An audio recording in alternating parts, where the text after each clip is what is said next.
మీరు ఈ షార్ట్ వీడియోని దీంట్లో వచ్చే స్టోరీని చూశాక మీ ఫ్రెండ్స్ పైన 100% ప్రాంక్ చేయాలంటే భయపడతారు. కథలోకి అయితే వెళ్ళిపోదాం.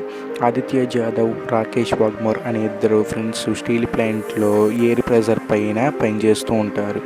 అయితే ఆదిత్య జాదవ్ రాకేష్ వాగ్మోర్పై జుట్టుపై తన ఎయిర్ పంపుతో ప్రెజర్ అయితే పెడతాడు. రాకేష్ వాగ్మోర్ ఇదేదో జోక్గా చేస్తున్నాడులే అనుకుంటాడు. తర్వాత రాకేష్ వాగ్మోర్ బ్యాక్ సెంటర్ పాయింట్లో ఆదిత్య జాదవ్ ఎయిర్ని అయితే పెడతాడు. వెంటనే రాకేష్ స్పృహ తప్పిపోయి కింద పడిపోతాడు.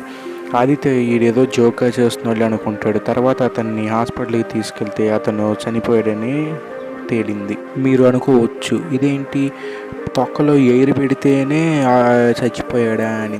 కానీ అక్కడ డాక్టర్ చెప్పింది ఏంటంటే ఇంటర్నల్ ఆర్గాన్స్ గాలికి